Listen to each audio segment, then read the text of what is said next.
All right, Councilwoman Kneitch, will you please put 1395 on the floor? Yes, Mr. President. I move that Council Resolution 1395 be adopted. All right, it has been moved and seconded. All right, questions for 1395, and I'll go first on this, and we'll need the whole team working on 1395. Come up to the dais here.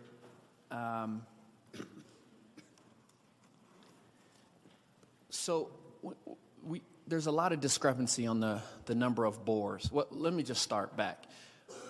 When did the EPA come through Cole, Clayton, Glover, Swansea, and do soil samples? What year was that? Was that 2013? So I'm Andrew Ross with Denver Department of Public Health and Environment. Yep. So EPA came through and did the soil testing of residential soils between about 2000 and 2007, sort of a staggered approach. But they did it again in 2012 and 13, correct? They did do some follow-up sampling in 2012, 2013, correct. Okay, and what was that for? That was just confirmation sampling of properties that hadn't been remediated. Okay. My understanding. And for those properties that were refused, what did the EPA do? I don't have the numbers in front of me, how many people refused, but okay. EPA went through their Superfund process recently. They called it a finding of significant differences is the terminology, and they've decided that those properties will just not be cleaned up because those homeowners have refused the cleanup. Okay, I believe it's in the neighborhood of 10 to 12 residences. Okay, so it's gone down quite a bit. So we had a number of residents talk about the testing, talk about the soil. And I wanted to hone in on the three borings along the 39th Avenue channel that Kim Morse, Janet Fetter kind of talked about.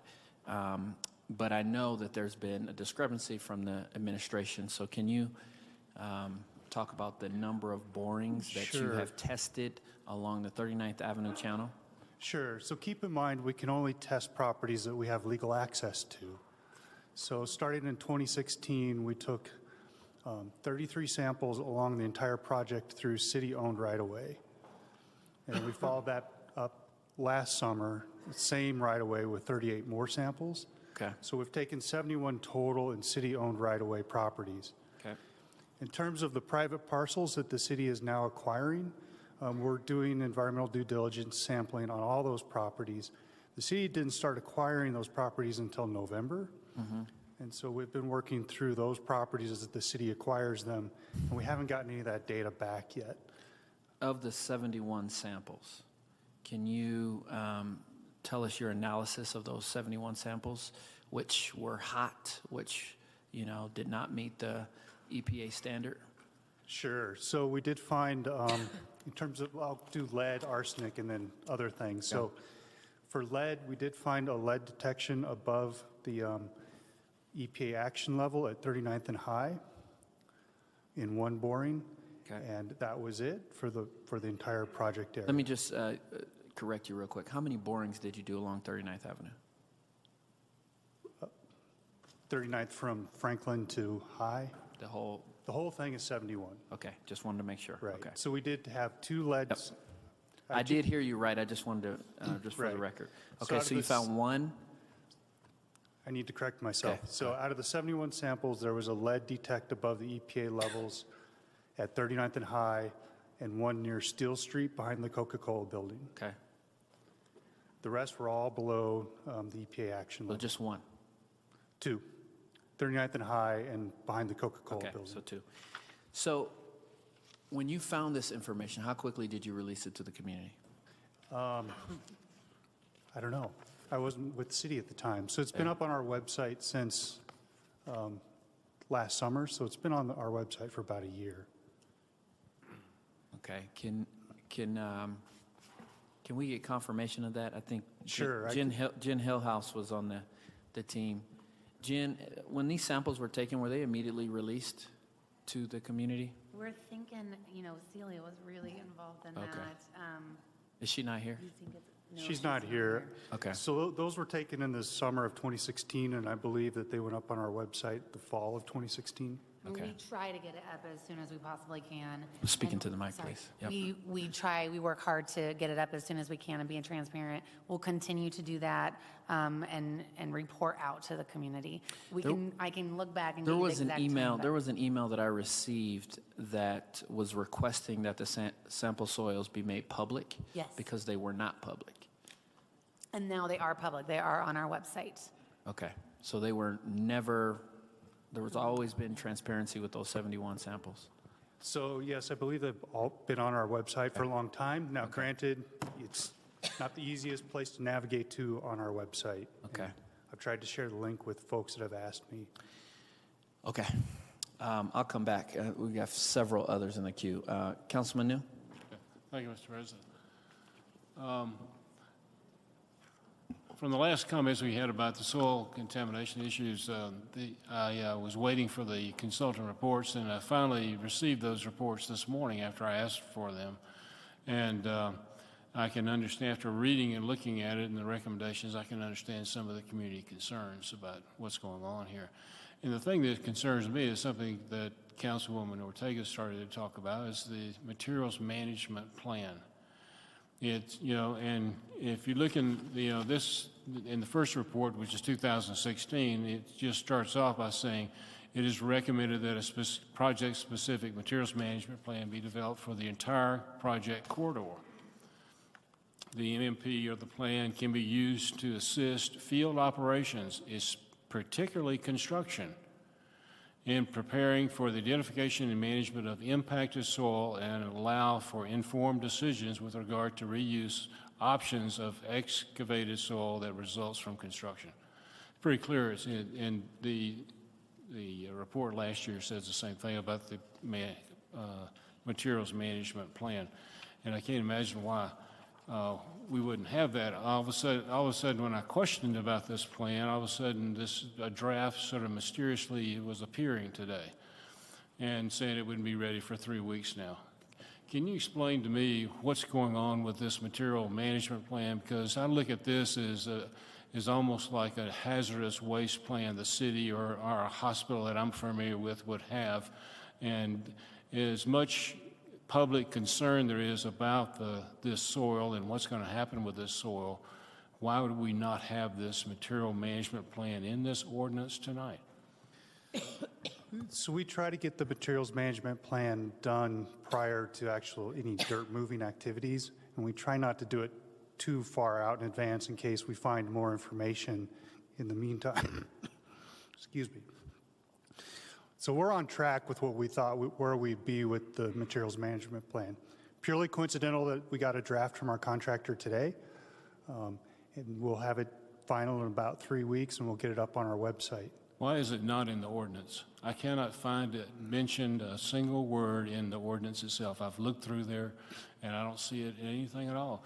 I don't see where SEMA is held responsible for this materials management plan at all. Why is it not in the ordinance? I'll defer to my attorney on that, but the materials management plan is a significant part of the contract with SEMA. It's not listed in the contract. I looked in the contract, and it's not mentioned whatsoever. Yes, good evening. Steve Coggins with the P2P team. So the materials management plan, there's actually two versions of that. There is one that is required per the contract, but given the unknowns associated with the environmental and to control the cost more properly, we made the decision to hold the materials management plans, and the environmental risk is retained by the city. So the city is doing the material management plan to for whatever may be found as the construction is taking place during the project. Well, that's just not acceptable. How is SEMA going to be held legally liable for what the work it does with this soil if that materials management plan is not in their contract? It is in their contract. They do have a It's materials. not in the contract we have in front of us tonight that we're being asked to approve. The RFP, which is the request for proposal, has a deliverable in Section 5 of the environmentals, which is a part of the contract that But what requires we the have materials here does management. not mention that whatsoever. I looked through all those documents. It's not It's in mentioned. the RFP, and it's a reference document to the contract, so the requirements of the contract are in the RFP technical requirements, of which the materials management plan is included in Section 5 environmental. Well, it's not in the contract with SEMA. It's part of the contract as a reference document. Okay, but it's, Is there, yeah. Jessica Brody, Assistant City Attorney. So I think Steve's representation is accurate. Also keep in mind that the materials management plan is really focused on work practices that the contractor and its subcontractors are going to implement to comply with environmental laws and requirements, which are also part of the contract. The materials management plan, which is something we do on any soil disturbing project, is the how, and the work practices to accomplish the compliance with environmental laws. But irrespective, the contractor is still held to compliance with all laws, including environmental laws. I understand what you're saying, but it's just not, the consulting report just says real clearly we need to have that plan in place. And who's going to monitor the plan? When the construction goes along, is somebody being hired to monitor what's going to be happening with this soil and the testing that's required? Is in there are actual specific things being required in the consulting report. Excuse me, yes. So we will have a materials management plan supervisor on site every day. That person will be hired by the city and county. And on top of that, we'll have city staff out there on a frequent basis. I plan to walk the site myself at least once a week. How often will the soil be tested? So there's two answers to that. So we'll test the soil prior to the soil disturbing activities. That's what we're doing right now as we acquire the properties. If through that process the soil is considered to be below EPA action levels, then we'll test the soil every 500 cubic yards of material that's removed. 500 cubic yards is, about 20 dump trucks, roughly. Mm-hmm. Okay. And then if something's found, who has the authority to stop construction? The materials management plan supervisor has the authority to stop. So that's in the plan that we'll begin. Will council be getting a copy of this plan to review? 3 weeks. We generally don't provide a copy for review because it's a sort of a standard document that we do on all sorts of projects, but... Well, I request that we do get a copy of this plan. Appreciate it. And I also think that this plan needs to be posted for the public to see. Yes, this is a very important document, so I think it needs to have some public comment. We'll get it posted to the website as soon as we have it finalized. And I'm still uncomfortable with how can we proceed with this ordinance tonight without some kind of assurance that materials management plan is actually in place. It's going to be in place. I have seen nothing in the documents we have here that even mention this materials management plan. We're just going to take your word for it. It's there, right? Yes, sir, Councilman New. I mean, it's clearly in the requirements of the project, so it is a requirement of the contract that both SEMA creates the materials management plan. It's part of their contract. They have to produce that. It's a technical requirement of their contract. Again, the RFP is a reference document, so maybe reviewing the contract, it's a little bit layered in the back of the contract, if you will. And then also the city is doing a materials management plan as well for this particular project. So there'll be one that will be citywide materials management for these scopes of work, and there'll also be responsibilities of the contractor. And it is an approval document of the contract that the city has to approve, the SEMA materials management plan. What hardship would it cause if we delayed this for 2 months until we got the materials management plan developed and written and approved and looked at, and then we could pass on this SEMA contract? Well, typically the materials management plan is like a health and safety plan. It's a public information plan. It's a project management plan. All these plans in a design build type of delivery method are typically produced by the engineer of record and the design builder who is hired. So a lot of these plans are produced as part of the design phase of the contract. So that's where... Okay, I think we're going round and around. What hardship would it cause if we delayed this contract tonight for 2 months until we got this plan written? The main thing would be cost, because we have a current price and contractual schedule from our SEMA design build team. So if we continue to delay the contract, then potential that the cost could go up. Let me get our attorney in on this one, because I don't think, as we read it, and Council Secretary just said, that if we delay, we'd be past the 30-day shot clock, correct? Kirsten Crawford, Legislative Counsel. You know what? Let me look. We can't delay past the 30 days. Kelly, Ms. Velez, do you know if we? My understanding, you can't Okay. go, otherwise it passes. But what is the 30-day date? The date is January 8th, next week. Okay, yeah. So we would be past the 30-day delay. Next week? Yeah. I think you're on the right line of questioning, though, and can I just, can you provide the wording in the contract that you're talking about? Because we can't access it, and I think what Councilman New is saying is I'm voting on something tonight, and I'm taking your word for it, but I don't have clarity in front of me. Yes, sir. We can provide it, and it is in the RFP, which is a public document, so it is available and has been the RFP. So, but we can absolutely provide it. You have a signed document from SEMA that they comply to this plan? Well, the contract that they've signed, Yeah. is there compliance with it? And, give us copies of all that. Yeah. I'm sorry? Give us copies of that. Thank you, Councilman New. And I just had one more question before I jump to Councilman Flynn. I asked, you can come back up. What's your name? I'm sorry. Andrew. Andrew, you're new, so I just, Yes. sorry about that. I've been working with Celia Vanderloop, Leah, and she is now a consultant. Okay. So, quick question, the boring question again along 39th.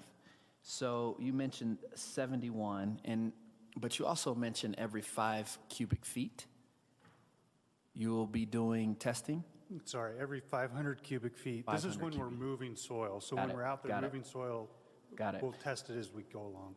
You know, some of the fear as I'm looking at the map here in Cole, which I'm very familiar with, is that some of these, you know, between Franklin and I can't even see, man, my eyes are High. getting bad. High, thank you.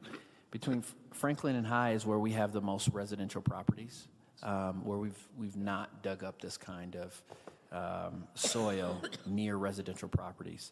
So I'm really concerned about those. How many borings have we tested in those streets?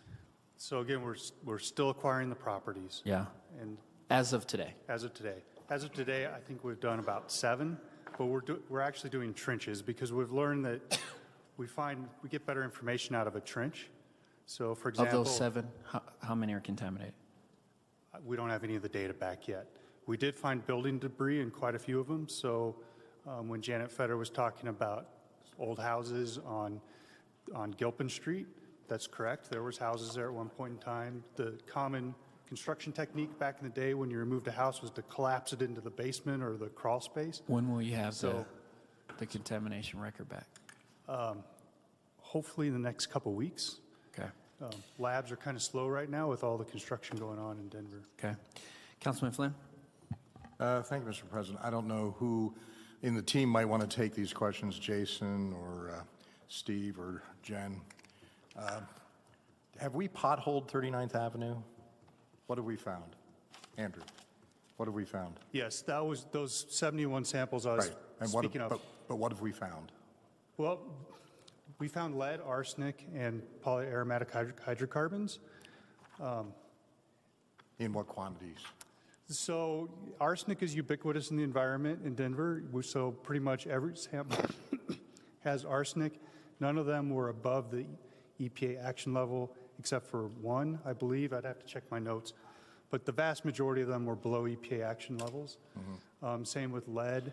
We found lead in a few places, but only had above those EPA action levels in a couple places. And then the polyaromatic hydrocarbons, which is a byproduct of combustion, we found that throughout the site, which is typical in Denver because people used to burn trash in their backyards. So we find that sort of everywhere we look.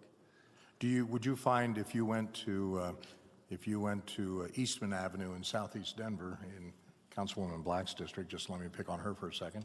If you potholed Eastman Avenue, would you find arsenic? Most likely, yes.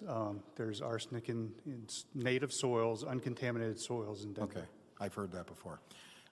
Jen, maybe you're the best person to answer this, but if you're not, dish it off. What are, just broadly, speaking, what measures are in place in this contract and in our practices to ensure the safety of the neighborhoods? What steps will we follow to ensure the safety? I've heard about the 8-foot fence. I've heard about dust control, et cetera. Can you outline if there are any more? What are we going to do? There are several, and Steve, as the contract admin, would probably be best. All right, so Steve. help me out here, Steve. But to start off is you have a lot of permits in place, right? So they have to maintain and achieve all those permits.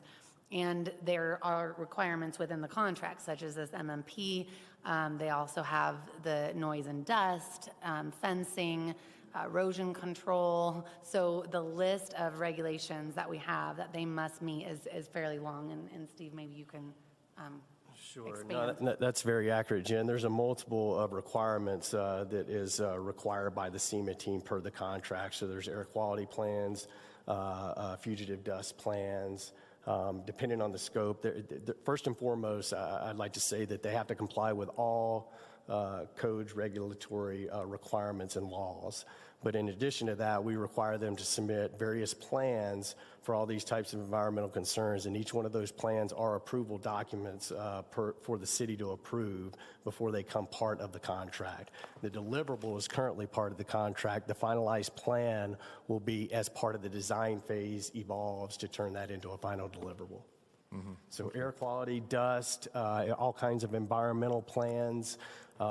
Again, things dealing with endangered species, whether it's raptors or prairie dogs and all those types of things are all covered in the environmental requirements. Section 5 of the RFP that I was speaking of earlier has a complete list of all the different deliverables just from the environmental standpoint that is required by the contract. Just for the record, there's no prairie dogs out there, are there? I hope not. Really? Okay. Yeah. Okay. We saved a prairie dog colony when I worked at RTD, so it's quite a task. It's a lot of work. Quite an ordeal. Those plans are a little thicker than you might think. Yes, and they're very tasty.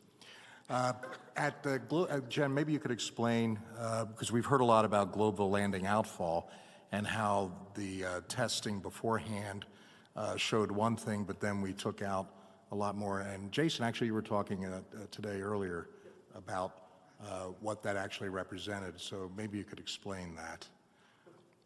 Or Andrew. He's the expert. So GLOW is a little bit interesting story. So we did do a lot of environmental testing before the excavation started. Right. Most of that was done with boring. And what we've learned through that is boring, we don't get good information on asbestos in soils. And that's why we're doing the trenching instead of borings along 39th Avenue. So in Glowville Landing, as the excavation went along, we uncovered a lot more asbestos in soils than we expected. We made the decision to treat all of the excavation as contaminated with asbestos, which we've done in other projects in the city. So the numbers look like there's a lot of asbestos, but the numbers are a little bit elevated because we decided to treat it all as asbestos contaminated. So you're saying that any soil you took out of global landing outfall was treated as though it had asbestos, whether you verified that or not? Did you not bother Correct. to verify it? We did verify it. We did, okay. Yes. Okay. And so you're doing trenching at 39th rather than potholing? Yes, on the new properties that the city is acquiring, Okay. so that we get better information on asbestos as we go along. Have you done any of that yet? Or is that part of this contract? We don't have any of that data back yet. We did find building materials in some of the lots that the city has acquired. Our experience is when you find building material, it's about 50-50 whether there's asbestos there or not. So we'll get that analytical data back in the next few weeks and let folks know as soon as we get it. All right. Thank you, Mr. President. Hey, thank you, Councilman Flynn. Councilwoman Black, I'm going to pop to Councilwoman Kneitch to enter into this discourse between Councilman New and his line of questioning. Councilman Kneitch. Yeah, I'm not quite sure why no one from the team has a copy of the contract and found these pages, but I went through to try to find them. So here are the references for your question, Councilman New. The first reference incorporating the RFP requirements is on page 5. Then if you go to Exhibit A, it once again requires the contractor to follow all of the technical specifications from the RFP. The third reference is Exhibit 1, and that's actually where the proposer signs a document that says they will comply with everything that was in the RFP as well as within their RFP response. So that's Exhibit 1. And then Exhibit J makes a similar reference. And then there's a special contracts conditions. And if you go to, it's towards the end, and in that section, it's all, there's no page numbers in our system, so I can't give you the PDF page number, but in the special contract provisions, it has specific paragraphs about regulations related to hazardous materials. So that's on page 6, I believe, of that particular attachment, and it talks about all the hazardous materials, including all the things we've been talking about, asbestos, petroleum, et cetera. And so, anyway, so. Are these the documents that? This is right in front of us, yes. And again. I looked through. Yeah, which, well, it's because they don't use the word materials management, but it is, just when you said it incorporates the RFP, but you can't provide us with a page reference or a section, it's very difficult. So going through and then finding where all of those requirements are actually in. So there are 6 references that I've counted that incorporate the RFP. Plus, there is this paragraph specifically about handling of hazardous waste and following all environmental regulations, including asbestos and all these chemicals. So the contractor clearly has, in what I'm reading, signed all this. And if I'm getting any of this wrong, again, this is your job, not mine, but this is what I found. If it's at all helpful, we do have the Vice President of SEMA Construction, Larry Walsh, in the room. And if it's helpful, he can come up and also reinforce the fact that this is a contractual deliverable that he is required to produce. Is that helpful? I think we have. Got what you need? I think we got what we need. All right, thank you. Mr. President, I'm going to go. Mr. President, I would like to hear it. Okay. Because the reference to the RFP is in the contract, correct, but we don't have the RFP in front of us. So I would like to know that the RFP does require, I know that it does, but it would be nice if we had a link to it. Okay, it's referenced and he signed it, but come on up here. Mr. Vice President. Sorry, Councilwoman Black, we'll get right to you. Well, thank you, President Brooks. Everything you heard from staff tonight is true. This will be our 3rd design-build contract with the City and County of Denver. We did your first 2, the Central Park Boulevard project and I-70 and the Peoria Crossing project. They were both design-builds. They both had material management plans that we will submit for approval. And yes, everything that was cited that is in the RFP and referenced in the contract, we're accountable for. That's part of our contract. We understand that. Will you tell us your name? Larry Walsh. Thank you. I'm with SEMA Construction. Okay. So you'll send us copies of the RFP, that shows that's a signed document that you've signed off on, right? Yes, we've signed the contract. We don't have an executed contract that is pending City Council's approval. You signed the RFP? Yes. Well, we signed the contract. We're issued the RFP, and that's how we prepared our proposal and what it's based on. Yeah, the city should have that. I mean, Yes, but the answer is yes, absolutely. We will send the RFP so you can see that it's referenced in all the work that Councilman Kneitch did. Thank you to cite those references. We can highlight where the sections are. It's section 5. I think it'd be helpful since we can't see that, so it'd be nice to. Yes, Thank you. absolutely. We will send that your way. Thank you. Councilwoman Black? Sorry. Thank you. Most of my questions were answered, but I just had one. So I think the real issue for neighbors is they need some reassurance that it's going to be cleaned up properly and safely. So I just was thinking of other sites as a Denver native that I know are now developed that once were industrial, like Lowry Air Force Base, Stapleton, the South Platte River used to really be a terrible place, right, Jolyn? And Brighton Boulevard. So it seems to me that you all probably have standard operating procedures, and I know we now know about MMPs, but whatever kind of assurances you can give to the people who live near there that they are going to be safe. And I understand their concerns. I also have confidence in all of you and in SEMA, but I think that's what everyone is mostly concerned about. Yeah, no, I think it's a really good comment, and we've heard it through our process. And so, safety to our community is the number one priority. We're going to do everything we can to ensure that they are safe. We've showed how we've gone over and beyond in our contract language to make sure that that's the case. And every detail that we have, we're going to be transparent. We're going to share it. It's not our standard practice to do that, and we understand the concerns, and we're willing to do that. So, I hope that's enough to just say it is our priority. We will do everything we can to ensure safety. And as you mentioned, we have lots of experience. We work in an urban environment every day. We have a lot of experience in public works working on things like this. This is not anything new. The fuel tanks you learned about, the landfills, arsenic, lead, these are things we run into on every one of our projects. So we're confident that we'll be able to handle in a safe way. I don't know, Andrew, if you have other things. I'd just like to add at the Gloveville Landing Outfall Project, we've had air monitoring the entire time and not had a single detection of contaminants from the site. And so we feel we can do this project similarly without having any air deposition or anything that's going to cause harm to the residents. If we felt that we were going to cause harm to the residents, we wouldn't be doing this project. How often are you at Gloveville? For air monitoring? You yourself? I'm not there very often, to tell you the truth. Okay. This project will be different. I'll be out there quite a bit. Okay. Councilman Espinoza? What is the lead action level that you're using in the soils?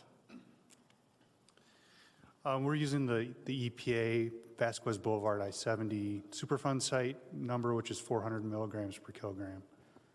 So, the soils, the summary that we got mentions borings, but you said that you did potholing. So is it potholing or is it borings?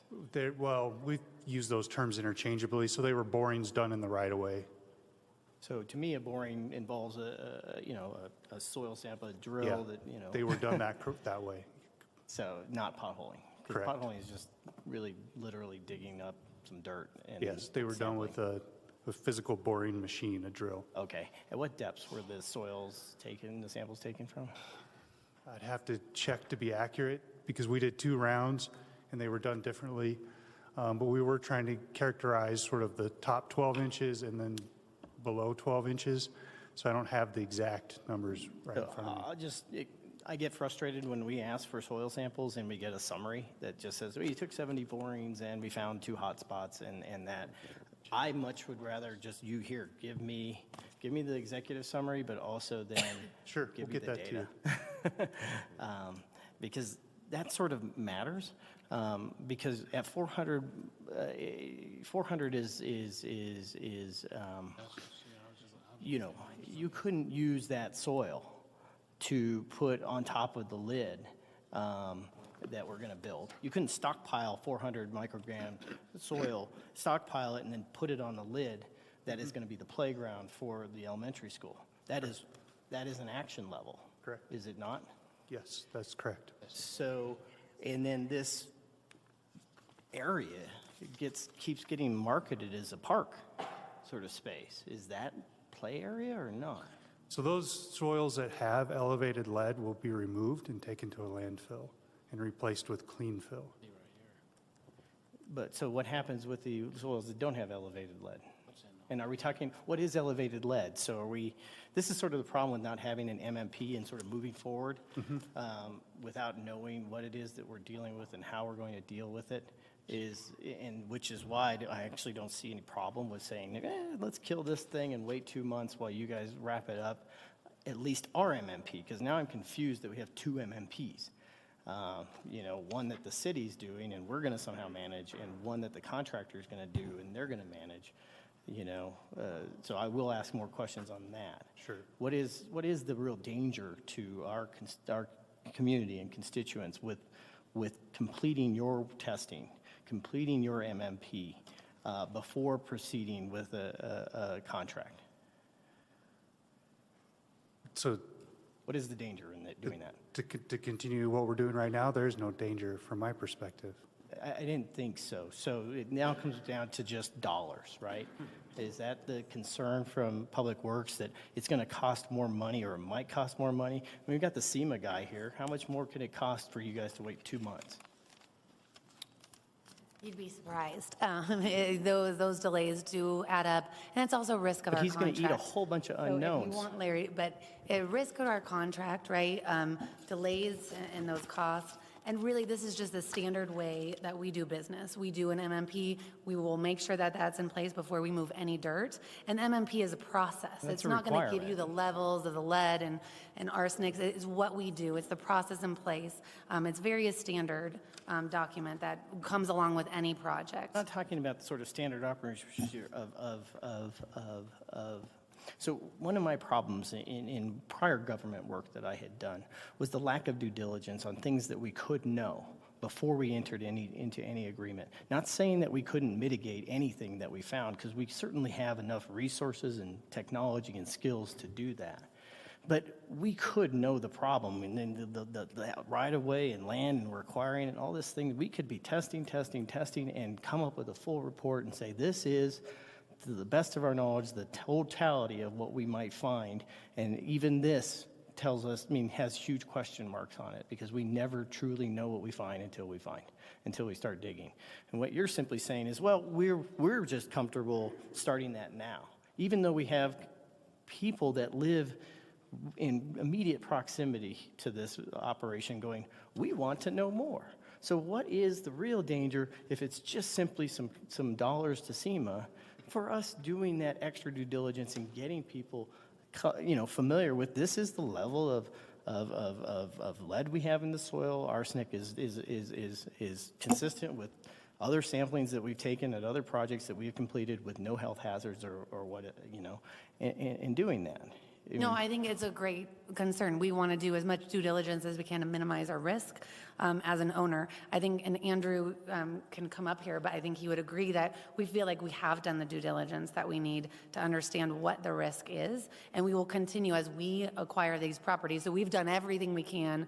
We've made Swiss cheese of our right-of-way, those 71 borings. Now as we obtain and acquire additional... Can't possibly say that when the samples haven't even been No, returned. we've gotten results on our right-of-way. What he was mentioning is we don't have the results from the private properties. Right, and so that's what will we're be doing. coming in weeks' time. Right, so We'll continue to get better and better data, but again, it's just this is a normal process and our normal procedures of when an MMP comes into place. You need to move in and understand your procedures a little bit better and move into design. What I'm trying to articulate to you is I get it that that's your normal procedure.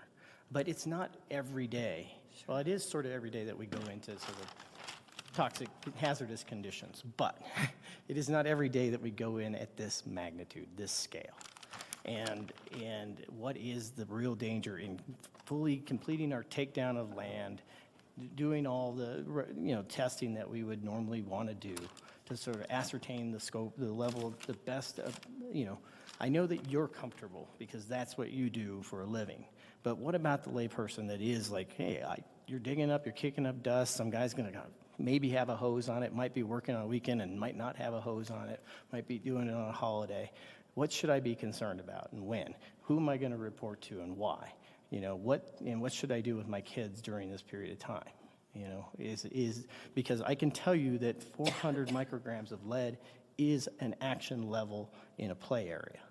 And even though it's the limit for the rest of the soil is 3 times that amount, somewhere between 400 and 1,200 is a lot of lead to be kicking around. Yep. And so that's what doing all this testing, knowing the totality of where it's at, getting it into the city's MMP would be beneficial to the public. And I don't see what the danger is in that. If it's dollars, we're talking about health and environment, and health concerns and stress. So if I may, I just wanted to chime in because it is every day that the city does projects in contaminated areas. Carla Madison Rec Center, which is opening this week, we acquired a gas station. We found a leaking underground storage tank as part of that acquisition. We manage that contamination as part of the project. Globeville Landing outfall. We're doing a massive excavation through a Superfund site, through landfill material. This is what Public Works does every single day. Let me tell you the problem with that charge ahead attitude, which is just a few months ago, Questions. All right. Well, okay. How much did the Shoemaker Plaza, was it supposed to cost initially? I think the original budget was around $4 million. It was only $1 to $2 million, actually. $4 million? Okay. I mean, all right, so how much did it? I'm looking at Laura Perry from the budget office. I think the amount was somewhere north of $3 million. On topic, though. Close to $4 million. Well, she's the one that brought up this everyday Yeah. problem, and here's what we need to fundamentally understand about that. Go rogue and hope for the best, and we have unlimited funds to do what it is that we're setting out to do, because we don't. How much did Shoemaker Plaza end up costing? It ended up costing close to, I think it was an additional $4 million because of the coal tar we found. Exactly. That is something we could have tested for. That is something we could have set up a drill rig on top of that plaza that existed there that day and drilled down and found coal tar and go, oh, I don't know that we have enough money to do this right now because there's a contamination problem. Let's find out the extent of this. Is it everywhere underneath here? Well, first of all, we did test And you didn't before we find it. did the Shoemaker Plaza project, but as is often the case when you're dealing with old industrial areas or non-homogeneous areas like Glow, sampling gives you an idea, but it's never going to give you the full picture. But again, sampling is one of the ways we mitigate risk. We also have contingency to address environmental concerns and environmental risks that are not anticipated at the time that we do the testing and develop the plans. But now We're back to holding our contingency. responsibility as city council and approving these things and fiduciary oversight and whatnot. When we do that and we allow you to sort of take your best guess and march on things that we could actually learn, just because we want to save a few $1 million, and it is costing us more millions of dollars. That comes from other projects that we're trying to get funded, and that doesn't help our case when we continue to go down that road, which is, well, our standard operating procedures sort of act with some degree of blindness, and we know that we're blind. When all I'm saying is what's 2 more months waiting for these soils tests and developing a better picture. Even with those additional soil tests, we will not have perfect knowledge of what we're going to find when we go out there. We're never going to have perfect knowledge until you actually do the excavation. But we think we have enough information at this point to move forward with the contract. We have budget to deal with the environmental issues that we're anticipating, and we have contingency to deal with those conditions that we haven't yet discovered in the event that we run into them. Okay, so then that's the difference between where you are as an attorney and where I am as a counselor, because I don't feel like I have enough information. And I think Wayne clearly doesn't even know, hasn't seen the MMP that because it's attached to that requirement is attached to an RFP that was issued only to the contractors and never shared with council. Well, and it is on your website. We just sent a link to everybody, and so it has been on the website, and now you have a link that will direct you exactly there. Councilman, can I go to Kashmann and you can come back? Okay. You still got some more questions? No, I will look for that. Okay. Councilman Kashmann? Thank you, Mr. President. Andrew, please. See, I remembered his name. He's new to me. I remembered his name. Andrew, so you did 71 borings. I think you got results from half of those. Is that about right? No, we have results from all those. But it was in the 2 data different hasn't. reports. So, no, we have data from all 71 sample What's locations. the data you said you're waiting for? That's information or data that we collected on private parcels that the city has acquired since November 2017. Okay. And those are coming up in the near future, you said? Yes, so we started those as soon as we acquired those in late November, and generally speaking, it takes about 6 weeks to get analytical results back, and with the holidays. And about how many borings approximately are we waiting for? I believe it's around 7 trenches that we did, so trenches is a little bit bigger than a boring. I understand. I'm sorry, if I can add to the question. So we've begun to explore private properties. Correct. That we're acquiring. How much more of that? Are we looking at another 10 trenches, another 100 trenches as we go down the corridor? Where about are we at? So we will do trenches on every parcel we acquire, and it's about 30, approximately 30 parcels total. And Okay. so we're just at the very beginning stages. Okay, thank you. That's all, Mr. President. Thank you, Councilman Kashmann. Councilwoman Ortega. Thank you, Mr. President. So we all received the opinion report information today. So this tells us exactly where certain properties were tested, and these were public properties, correct? Yes, those were properties that were owned by the city and county in 2016 Okay. timeframe. And who is it that is doing the materials management plan? Is that being done by SEMA? Is that a separate contract? Are we, environmental health, doing that? So it gets a little confusing because there's two different MMPs. So the one that was referenced earlier, that we just got it today, we'll see it'll be released in 3 weeks? Yes, that is one that we had Pinion as our contractor write for us, and so it will actually be a Department of Public Health and Environment document, and that will be for the environmental work that will happen before SEMA comes in to do the excavation.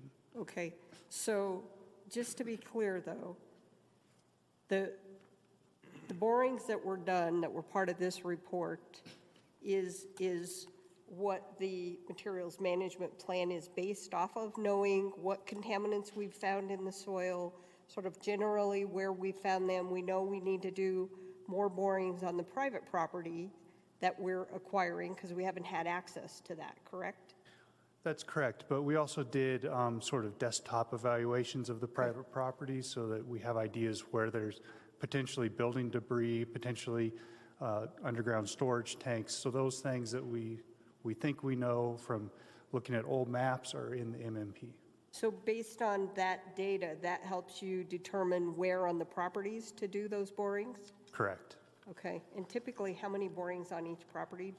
Would I assume that that's based on how much land each parcel entails? Yeah, it depends upon that tabletop exercise of looking at older documents and older city documents of what was the land use, going back to the founding of the city. So if we think that there's only one house that might have been on a parcel and it's now gone, we might just do one trench. Mm-hmm.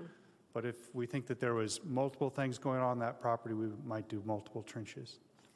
So just to kind of put this into perspective, Andrew, the work that's been happening on GLOW, and that's what this document is all about,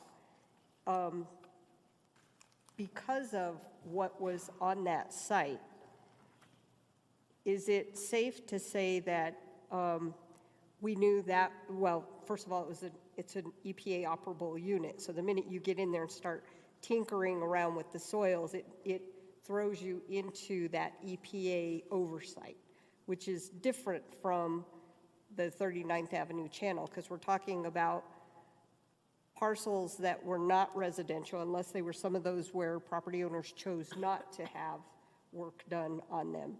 Right. But, so is it safe to say that that site was far more contaminated, not to discount the concerns that community folks have raised along the 39th Avenue channel, but having it been a former operating lead smelter and a landfill, that we anticipated finding a lot more nasty stuff in those soils than we think we might over here along 39th Avenue. Definitely, and the big difference is the landfill. So we knew that we'd be opening up a landfill at Global Landing. We just didn't know what we'd find. That's when you open up a landfill, you never know what you're going to find, even no matter how many borings you do prior to that. So have we encountered any methane at all?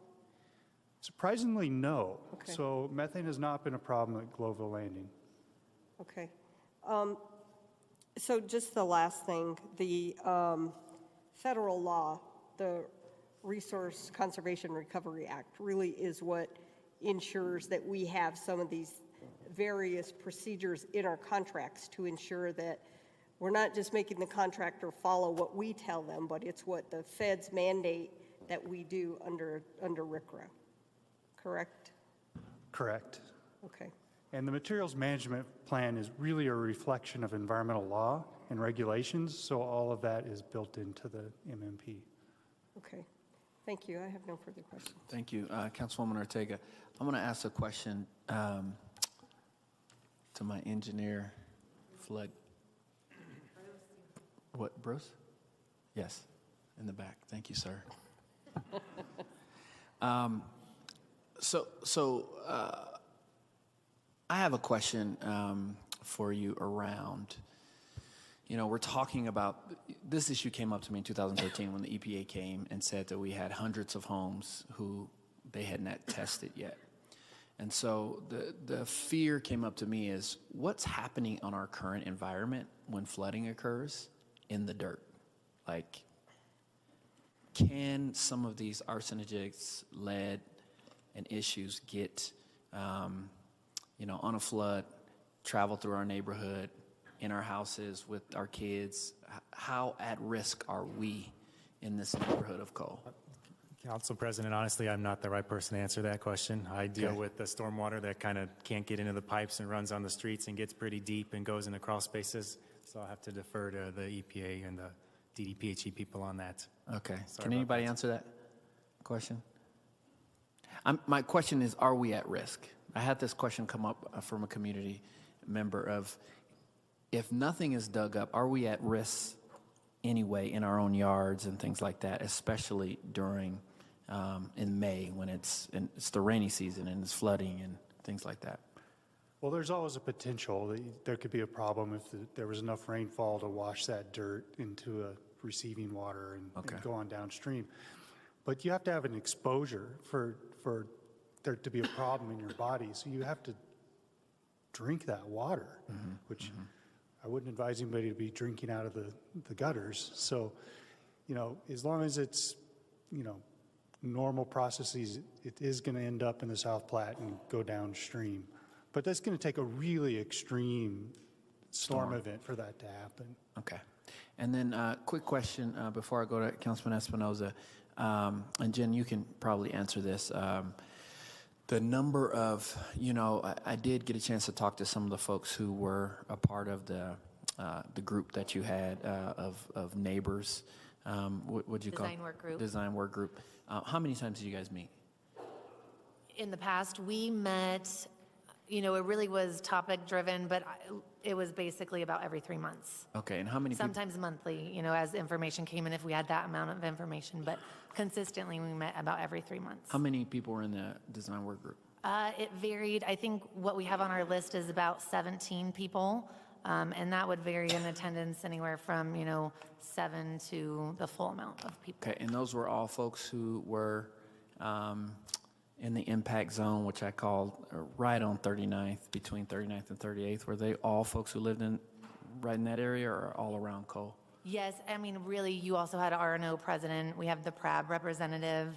So it was broader than just the residents, but there were probably, Deborah Montoya and folks that you heard from tonight were on our design work group. So a lot of them were residents right between Franklin and High.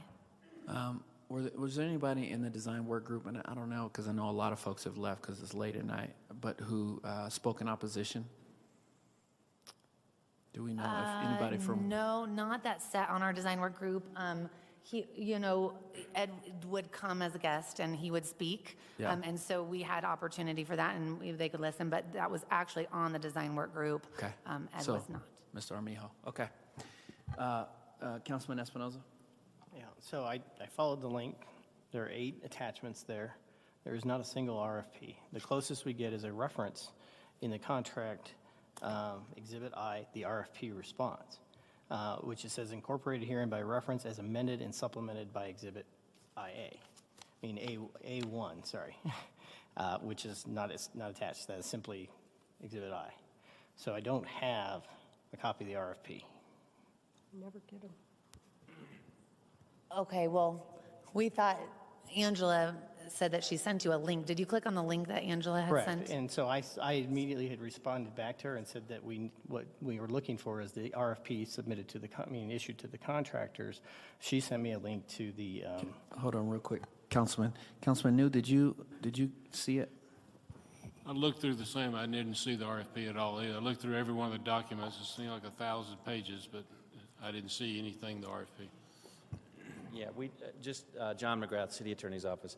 The RFP is a reference document that's incorporated by reference and is a part of of the contract documents and is binding on the contractor. So we can point you to the exhibit or to the reference.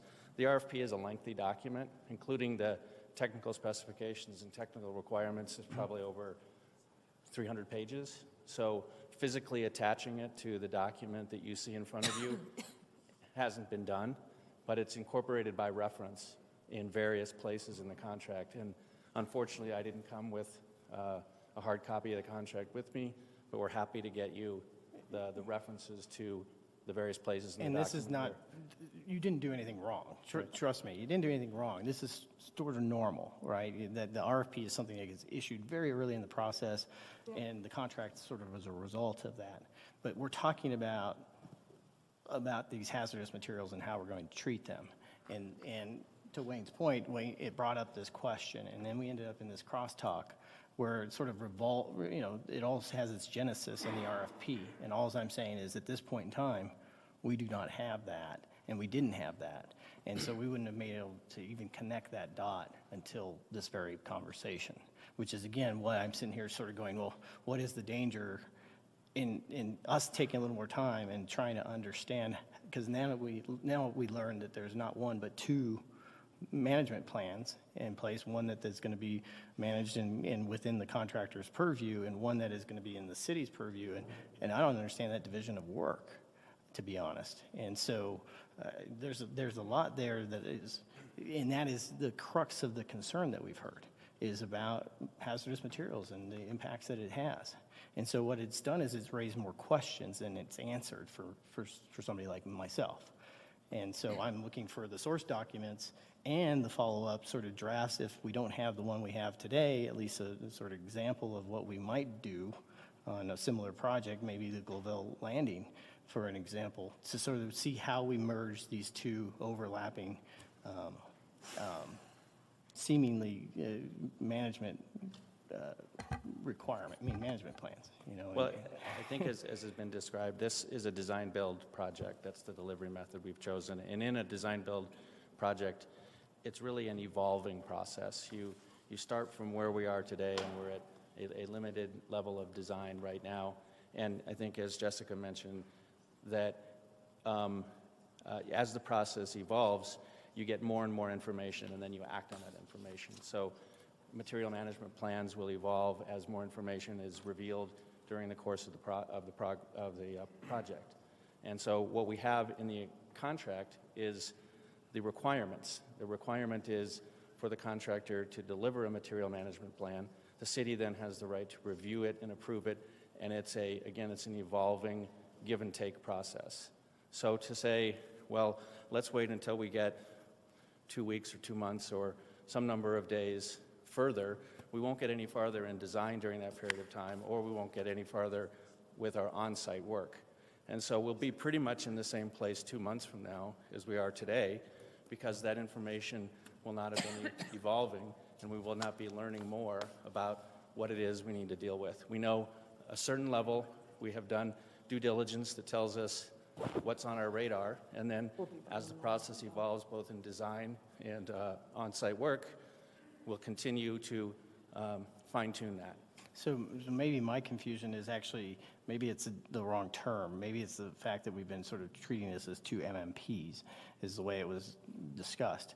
So what is, based on what you were just saying, I get a different understanding, which is as we take down land, we are performing sampling and testing and providing environmental reports that the contractor is then required to do the management plan.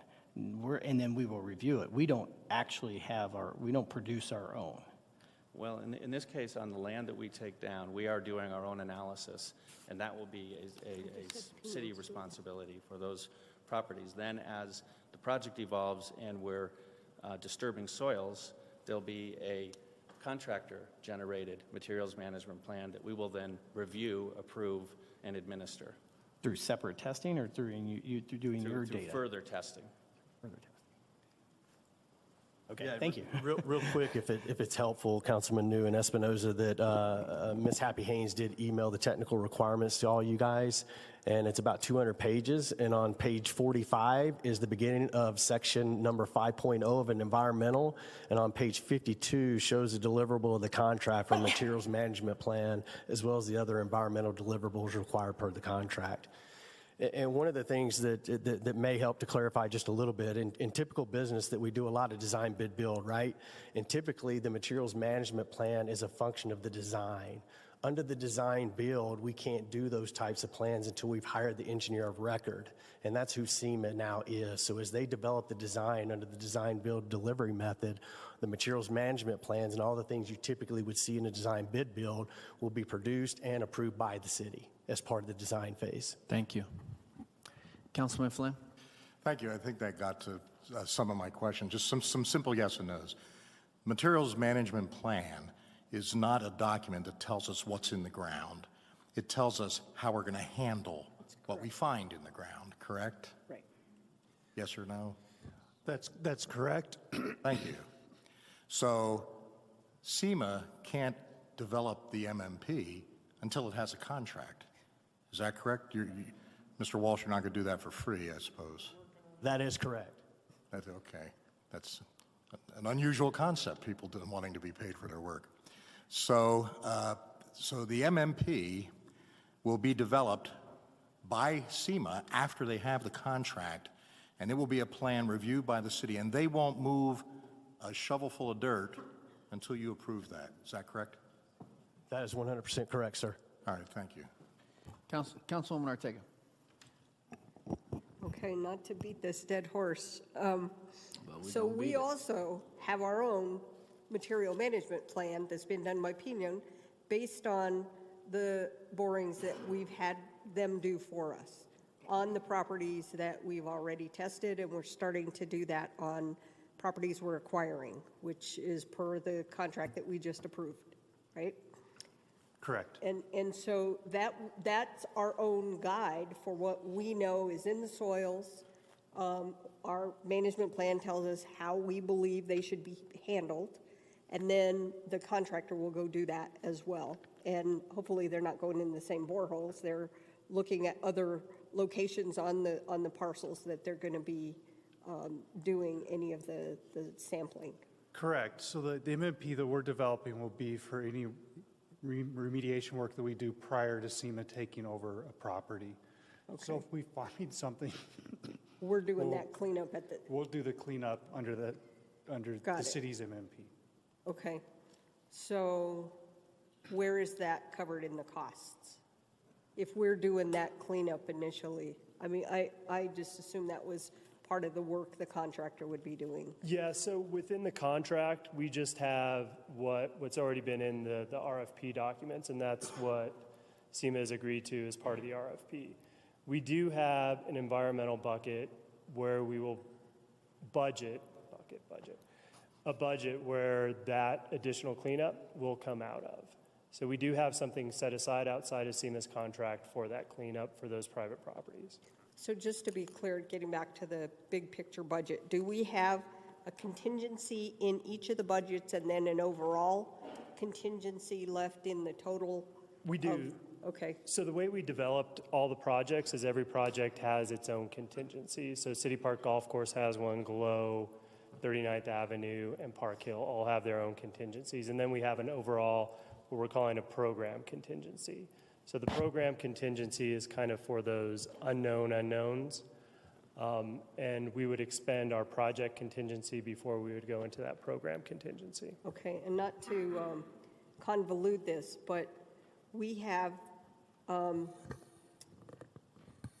separate budgetary appropriation that will come to us next week to committee, right? That will come out of wastewater that will actually cover these costs. So this is the contract with the contractor, but we will be seeing a separate bill come to council that will transfer monies from wastewater into the project that will cover part of these costs.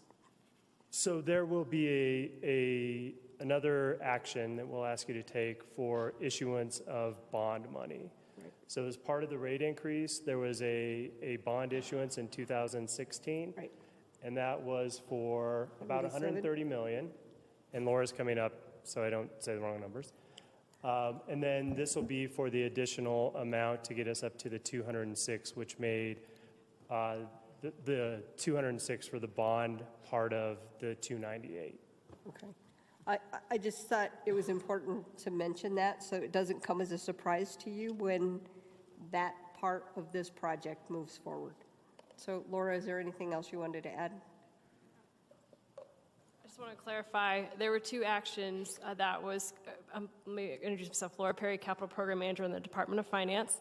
When we brought forward the rate increase to City Council in July of 2016, as part of that 6-year program, there were two revenue bond issuances that were attributed to the Platte to Park Hill project, $115 million, which we brought forward to Council late last year. The second issuance is planned to come forward to Council in the next couple of weeks, and that is planned to be $77 million. Great. Thank you. Thank you, Mr. President. All right, thank you. Councilwoman Ortega. Councilman Kashmann? No? Okay. I think we finished our questions. Seeing no other questions, 1395, the hearing for 1395 is now closed. Comments by members of council. I'll go first. This being District 9, in my neighborhood, in a long conversation with the community and the city. So, Jennifer, correct, 2015 or 2016? Well, 2015. January, I'll never forget it. We're in Jake's, and there are over 100 neighbors in there because they're being told that many homes are going to be taken out because of a drainage project. And, and Jennifer and I and the team have gone over this 1,000 times. It was probably one of the worst starts to a process that I've seen when folks who were super supportive of what the city had done prior to were all of a sudden skeptical, did not believe in the process and all of those things. I will say that the process really improved, and it really improved getting that group together that was around the 39th Avenue channel. The steering committee is what I really call them, 17 members that you heard here. And I think that really was really helpful for the community to really walk with the city to see what was going on around this project. This has been a tough one because for whatever reason at the city, we can never get our process right. We struggle with our outreach. But here, I would say that we improved our outreach. Of the 17 members of the committee, one, my neighbor here, Mr. Eddie Armijo, is in opposition. And a lot of those neighbors live right there on 39th. And you heard from one of them earlier tonight. Let me tell you something. In 2013, and people have always asked me in the community, we feel like this is tied to I-70. We feel like there are all these other issues going on. Why do you see yourself supportive of this? How do you support a drainage project like this? 2013, 100-year flood in Boulder. I don't know if you guys remember that. 100-year storm. If that same storm would have happened, not just in my neighborhood, Councilwoman Ortega, but in the Montclair Basin, which has proven to be the worst basin in the city of Denver. Before I-70 was an issue, everything else, that was the worst basin. You know why? Because everybody was calling me and emailing me in 2011 to fix that. Way before. City Lab. I don't know if many people have heard City Lab. With our recent climate change issues going on globally, City Lab just came out with 2 articles. And City Lab is for folks who are urbanists and folks who are city dwellers to think about best practices across the country. City Lab came out with an article saying, If cities do not start investing in drainage now, they will pay for it in the future. They came up with another article after everything that happened in Houston, after everything that happened in Florida, saying that make the proper investments now. This is best practices. This is why I am supportive of this project. I'm not supportive of bad processes. I'm not supportive of individuals in my community not having a clear understanding about contaminants. And we must get much better at that. You guys, this description that I've heard tonight has been a good description, but for whatever reason, there are people in my community that do not feel like it's transparent. They do not feel like they have a good understanding of it. And so we've got to improve our process. And that's why you have folks sitting here in opposition. Some of the major issues that I needed solved tonight for me to be in favor was I've heard from 3 individuals in my community that we only had testing of 3 borings. And I think you made that very clear. We had over 71 testing and 2 contaminants. And so that was incredibly important. Another important factor for me was that entire steering committee that was around the 39th Avenue Channel and the specific comments that they made to me of saying why they were supportive when they weren't supportive originally and what got them there. So tonight, I'm going to be supporting this whole, and Councilwoman Ortega said, we have to look at the macro program of all of this. The macro of the Plata Park Hill, for folks in my district, 3,500 households have greater flood protection than they would have if we did not do this. 3,500 households. So for folks to understand my reasoning, that's it. At the end of the day, Councilman Espinoza said, how are you going to look back 3 years from now for him? He wanted to look back 3 years from now. 3 years from now, if anything happened, and I can't look at those constituents and say, I voted no because I was scared that this wasn't the right move. 3,500 households. You don't have to be proud of me. I'm telling you, I've looked at the data, and that data I have in front of me today, I feel confident in that. And so that's why I'll be supporting yes. Councilwoman Ortega. Thank you, Mr. President. So as I said earlier, this project started looking at how we would address the problem in the Cole neighborhood. And I actually advocated with Diane Barrett that we go to CDOT and say, instead of CDOT spending the $40 million on I-70, let's address this problem in the Cole neighborhood. That's what we started out addressing. It became a much bigger problem than that, or project, I should say. So I am supportive of this tonight in working forward to address the problem. I only wish that when all of this came forward, we would have solved the problem for the Globeville neighborhood, because the Globeville neighborhood is still going to see flooding happen on the west side of the riverbank. And, I challenged our manager of public works at the time that we needed to include money in this budget to solve that problem concurrently with solving the problems that we're doing for this area. I also wish we would have been as focused and concerned about the health impacts to the Globeville area, Swansea neighborhoods with the I-70 project that is also going to upset what we know are heavy metals in those soils, because that's where all the ASARCO contamination spread to. And as they were getting to the end of the cleanup in the Globeville neighborhood, part of the settlement was they had to keep testing beyond Globeville. They went to Elyria, they went to Swansea, they went into Cole, they went into Clayton. That's why this is now the Vasquez I-70 Superfund site. And again, many of those properties were cleaned up. I have a map right here showing which ones had which contaminants.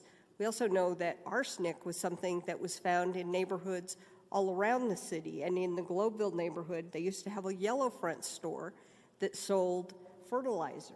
that's one of the things that, that has arsenic. And so there was argument back and forth between ASARCO and CDPHE at the time as to whether or not that contamination came from Yellowfront or whether it actually came from ASARCO. And so, you know, that's kind of irrelevant to this conversation right now, but I think it's important to know some of that history of how it was argued that we saw arsenic throughout these neighborhoods, and they compared these neighborhoods to neighborhoods across the city and found similar contaminants of arsenic. So I think this is a project that needs to happen in terms of solving the flooding problem for this area of the city, and I will be supporting this tonight. Right. I also want to just say thank you to all of the city folks who have met with me on multiple occasions regarding this drainage issue, because I've had many questions and many concerns, and just appreciate the time you all have taken to sit down with me and answer my questions. Yes, Councilwoman Ortega, it's been a labor of love for the city team. Well done. Councilman Kashmann, I apologize. Don't even go there. Thank you, Mr. President. So I'll be thrilled when 3,500 homes get added flood protection. But I just don't believe, and the staff knows this, I don't believe this program's cooked long enough. I truly don't. I don't believe we're worried about delaying for 2 months because of costs. Other than that, we've got to get this going again because we have an intergovernmental agreement that the previous council signed that has dates where we need to get this done so it doesn't hold up the I-70 project or we pay at least $5,000 a day. And this is part of that. With all deference to this being stock show celebration night, this is not my first rodeo when it comes to Superfund style hazards. I have familiarity with agencies who are charged with protecting the public health but failed to carry out their charge. I cut my teeth environmentally as a journalist covering the remediation of hazardous waste created by decades of radium process at Shattuck Chemical Company on South Bannock Street, also known as Operable Unit Number 8. And in that case, the Environmental Protection Agency and the Colorado Department of Public Health and Environment spent a few years telling the neighborhood, this is safe, we're not going to dig this garbage up and cart it out of town, we're going to mix it with cement and bury it on site. And they did that. They created this huge monolith in the Overland neighborhood until Senator Wayne Allard arranged for Senate hearings that were held at the Washington Park Community Center and John Collins Church. And evidence finally came up after years of looking out at city staff that was frustrated and wondering why the neighbors kept complaining, and they dug it all up. And they finally carted it away. In the case of the 39th Avenue Channel, there is no distance from the homes to the project. That's a painful truth. And we're looking at the beginnings of getting the information that we need, that would make me more comfortable supporting this. We've got part of the borings, trenches done. We've got this materials management plan that's going to get done, and I understand that it's going to cook along with the project. It's a dynamic document, but I haven't seen it yet. And like I say, I mean, I've had good people, good, honest people think they had the right deal here. If I'm living next to that channel, I'm not dealing with promises. I want all the information possible before I'm going to say that this is something that I'm going to declare safe. Because like I said, I've heard it before. I've heard it before. So I definitely am not going to support this tonight. And like I say, it's moving too fast for the wrong reasons. Thank you, Mr. President. All right, thank you, Councilman Kashmann. Councilman Espinoza. First, Happy and Angela, thank you for working to get this document. I love this RFP. This is all the data. I mean, all the information I wish we were getting. I get why we don't, but don't be surprised if I ask for these in the future, because it's all here, and I could have known it back in April of this year, or last year, actually.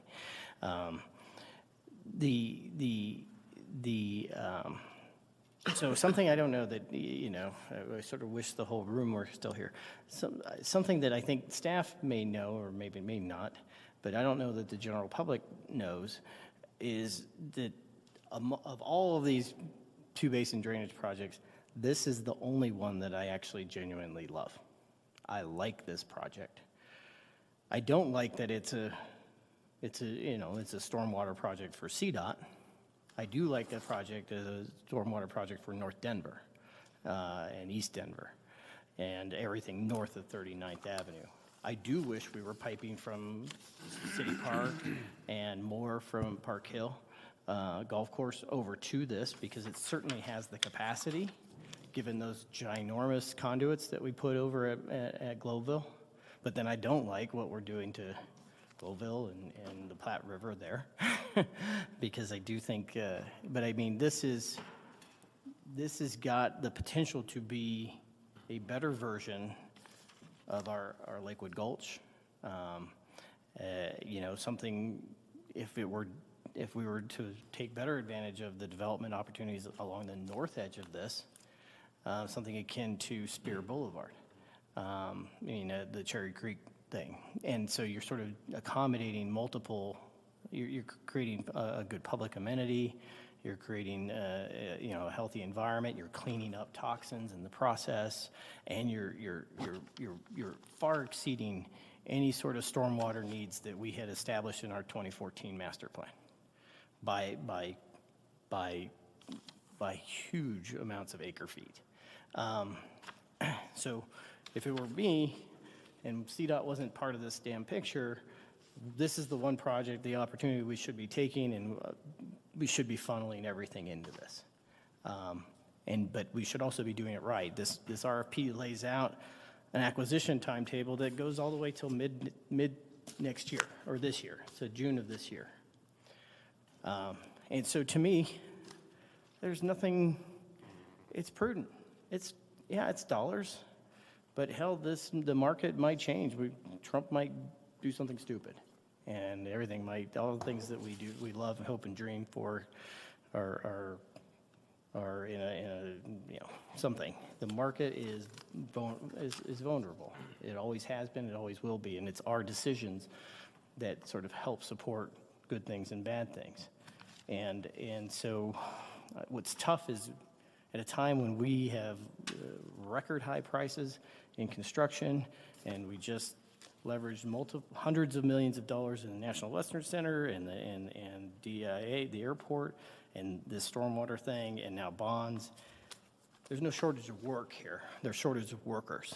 There's no shortage of housing. There's a shortage of affordable housing. And this level of investment can be captured, whether it's now or 6 months from now. That's a job that SEMA would be glad to take whenever Denver offers it. And if the only reason is again, we have an IGA, we have a commitment, and you, the councilman, have a fiduciary responsibility to rubber stamp this stuff, even with a bunch of unknowns and that could be knowable, and a bunch of information that we could provide the public, but we just don't have it yet. That's not my IGA. Sorry. Yeah, I adopted it, but the people of Northwest Denver put me here. You guys timed it such that I didn't have a say in that IGA, but I do now. And There is, if CDOT's a real partner with us and is concerned about people the way we are, they should be willing to amend that IGA if this is somehow a deal breaker. Because guess what? Their own timetable, their own commitments to their parties have not been met. They're missing their deadlines. Their promises are not on the timetable that they've been throwing out there. Might be for a whole host of reasons. Some of them we all know about, because I'm going to talk about them right now. Because that's what it boils down to. If we learned anything from the City Park decision, is that the decision, or lack thereof, because it really wasn't a decision, it was just a ceding of that responsibility to us, is that the power and responsibility to look after the health and safety concerns of citizens and the environment of Denver lies here in the legislative branch. It's using our charter authority to exercise oversight over the executive branch. The judge basically said that. It's like, I see problems in what we're doing, what's being proposed here, but it's not the judicial job to do this. That's what you have a legislative body for. And that legislative body paved the way through that IGA. And that legislative body needs to sort of correct course. This is a good project. I like this project. Don't get me wrong. But I don't like the way we steamroll and force it down our public's throat. We've done it too many times, too much this recently. And even though this is probably the best of these projects, this is also the one that's going through the most toxic soil in the whole adventure. And it's the one that we're acquiring all this land, and we can know more about what it is that we're about to undertake, and we can be more transparent and let people know. And make a clear case that there's nothing better for North Denver, even though it does have this CDOT component. In a perfect world, that sucker would go away, and we'd have all this great development and opportunity, and this would dry up the boulevard for redevelopment, and it would be riverfront on steroids. Except for if we do that, I want tools, and I've been fighting them for 2.5 years here, tools to address displacement and gentrification. Because when you put that much opportunity in an area, people are going to get pushed. And that's no different actually with this amenity, to be honest with you. People like Ed, who've been there for 60 years, once they start, if he'd been there for 60 years, he probably went from a sort of a life of sort of expanding income to now a point in his life where he's probably on a fixed income.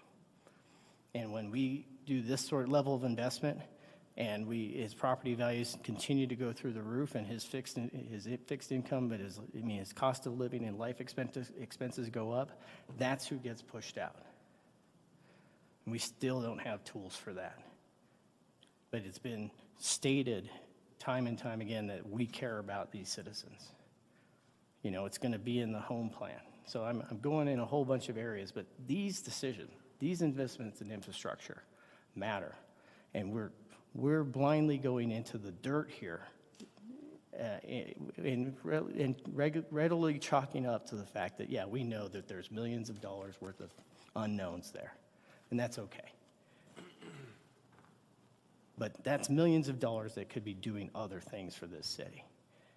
And why not look at this? Because I was just told 3 weeks ago that, yes, that water that is being detained in City Park could actually be put into this 39th Avenue channel, and all the capacity that CDOT needs it would be maintained. That's a first. It's the first time I was hearing that, after being essentially acknowledged that that was not the case, that these two components were needed in order to preserve a 100-year stormwater mitigation for the highway. So if that's the case, we just squandered another $100 billion in that effort. And that is money that could have been done for affordable housing bond. Granted, this is a fee, completely different thing, but it's an ask of our citizens for a long period of time. And so rather than helping people citywide, we're doing this one thing for what? So I'm rambling. My point, I mean, it's just, you can see that I'm frustrated. Because I want, if this 39th Avenue Channel was the only project to come forward, I would be working hard to try and make sure that the public was comfortable with what we were doing and making sure that it happened. But we're doing this. There's the thing that, everyone's going to laugh because I'm referencing Chairman Sekou. But the thing about him talking about the trust issue is because of what happened on that sales job. Oh, these things have nothing to do with the highway, when they had everything to do with the highway. It had nothing to do with the highway, had everything to do with the IGA. The only reason we fast-tracked those things versus this, and so, I'm just a message to everybody. It is our responsibility on council. We can't rely on people raising their voice, putting their own money and time into suing the city to try and get us to do the right thing, when it's just a matter of us going, you know what? What is 2 months? What is going till June 30th when we have almost the entirety of the soil testing done? And we have a very good understanding of what's to come. What's wrong? The cost of borings, the cost of these tests are cheap to get a better profile of what's there. But I can, so it's just, so again, I'm not opposing this because I don't like the project.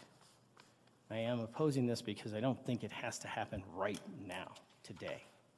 I think it can happen in the first 2 quarters of this year, and we would be better for it, and the community would be better for it. And I think if we just started to acknowledge what it is that we're doing and why, and we're more transparent and honest with people, they wouldn't feel like we were hiding something, the reference to shell games. And so it's just trust people that they get it, they support and love this city the way you do. And yeah, there'll still be disagreement. I'm a freaking counselor. I get it. You're not going to please everybody all the time.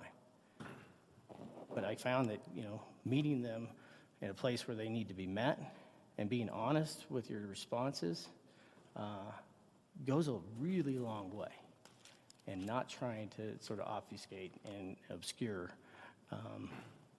what the real motives are in certain situations, or in all situations, actually. But thank you. Okay, Councilwoman Black. Thank you. I just wanted to say that I will be supporting this for 3 reasons. 1, it's helping solve a drainage problem. 2, it's cleaning up contaminated part of town.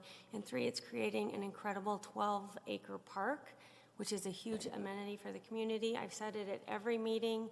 I regularly walk, run, ride my bike on the Goldsmith Gulch Trail, which is a drainage ditch that is, I don't even know how many miles it is. It goes all the way to Douglas County, through beautiful parks in my district.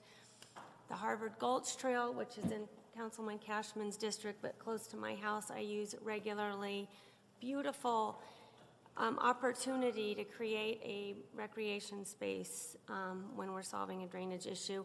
Also, the Highline Canal, which is not a drainage ditch, it's a different kind of ditch, but it was for water conveyance and was turned into a recreational trail. And I'm telling you, that 12-acre park is going to be a great thing for that community. All right, thank you, Councilwoman Black. And Councilman New. Yeah, real quick. I guess I'm against this tonight because just of the situation, the way it was handled, I got so little information today, all at the last second. I had to find out what was going on. And then all of a sudden tonight we get so much different information. And I don't know how the public thinks that what you've said tonight helps them understand the situation. I don't think it does. I don't think a 200-page RFP is going to tell our citizens anything about what's going to go out about those contaminated soils. I don't know what SEMA is going to do to develop this this materials management plan that's going to help them. It just seems to me it's so different than the first ordinance that we did where, you know, I can understand that because city council will have another shot coming at it if something goes wrong. Here we don't. We approve this and it's going to go ahead and we'll hope for the best, especially when something is so sensitive and so much concern to our residents like this project compared to the golf course project. I mean, it's like night and day to me. And to be treated so insensitively like this, and to me, it's just sort of rude to the public. I just sort of agree with my colleagues about process. It's not that I don't believe in storm drainage. I've voted for storm drainage all the way along for the last 2 years, you know. But this is different the way this was handled. It's just sort of arrogant, and I just can't stand that kind of attitude that our city would have with our citizens. So I've said enough, and thank you, Mr. President. All right, thank you, Councilman New. I did want to say one other piece about green drainage that I'm excited that we're headed in that direction. It's not just pipes that we're focusing on. In one of the city labs, they talked about drainage. They talked about learning from the Dutch, and I feel like in certain ways we have, especially with this project here. The other piece I want to say is I've had cancer, and I have 2 kids that live 2 blocks away from this, and I'm very supportive of this project. Madam Secretary, roll call. Black. Aye. Clark. Aye. Espinoza. No. Flynn. Aye. Herndon. Aye. Kashmann. Kneitch. New. No. Ortega. Aye. Sussman. Aye. Mr. President. Aye. I have 3 kids. Aye. I'm tired. I was going to ask you about that. My wife just reminded me. Perry, please close the voting and announce the results at almost midnight. 8 ayes, 3 nays. 8 ayes, 3 nays. 1395 has passed. Thank you, everyone, for spending time. We stand adjourned.